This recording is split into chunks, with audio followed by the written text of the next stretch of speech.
사순절 제9일 마태복음 5장 1절에서 12절 말씀입니다.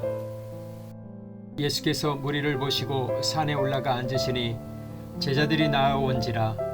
입을 열어 가르쳐 이르시되 심령이 가난한 자는 복이 있나니 천국이 그들의 것이며 애통하는 자는 복이 있나니 그들이 위로를 받을 것이며 온유한 자는 복이 있나니 그들이 땅을 기업으로 받을 것이며 의에 줄이고 목마른 자는 복이 있나니 그들이 배부를 것이며 긍휼히 여기는 자는 복이 있나니 그들이 긍휼히 여김을 받을 것이며 마음이 청결한 자는 복이 있나니 그들이 하나님을 볼 것이며 화평하게 하는 자는 복이 있나니 그들이 하나님의 아들이라 일컬음을 받을 것이며 그를 위하여 박해를 받은 자는 복이 있나니 천국이 그들의 것임이라.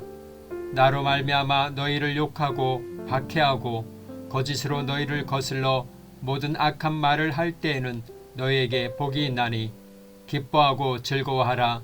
하늘에서 너희의 상이 큼이라. 너희 전에 있던 선지자들도 이같이 박해하였느니라. 예수님께서는 자기를 비우시고 사람이 되셨습니다. 자신을 낮추셔서 종으로 오셨습니다. 그것이 끝이 아니라 우리 모두를 대속하시기 위해서 십자가에서 죽으심으로 완성하셨습니다. 비우시고 낮추시며 죽으셨다. 주님께서 하신 구속사역의 내용입니다. 마태복음을 보면 주님이 산상수훈 중 8복에 대해 말씀하셨는데 8번째 복은 의를 위하여 박해를 받은 자는 복이 있다 라는 말씀이었고 의를 위해 박해받는 것의 아름다움을 설명하셨습니다. 이 같은 삶이 바로 예수 그리스도의 삶이었습니다. 우리를 위해 고통당하시고 박해받으시고 결국 십자가에서 죽으신 예수님의 삶 자체였고 죽으심이 박해의 끝이었습니다. 이처럼 사람이 되신 자기 비우심과 온전히 사람으로 사신 낮추심은 죽으심으로 그 모든 것이 사실임이 증명되었습니다. 이처럼 예수 그리스도의 케노시스, 곧 비우심의 핵심은 죽는 데 있었습니다. 죽으심으로 우리에게 생명을 주신 것입니다. 말씀을 생각하며 결단의 자리로 나아갑시다. 예수님 앞에서 내려놓아야 할 것은 무엇입니까? 사순절 기간 동안 하나님 나라를 품은 백성으로서 비우심, 낮추심, 죽으심, 그 사랑의 실천을 위한 결단의 기도를 합니다.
순절 9번째 날, 예수님의 비우심, 낮추심, 죽으심, 그 사역의 발자취를 묵상하며 나아갑니다.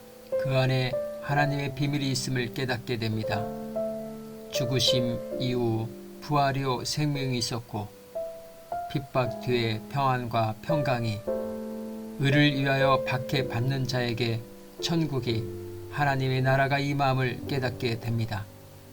이 시대적 상황 속에서 그리스도인으로서 살아가기에 부족함이 없도록 믿음의 힘과 용기를 주옵소서.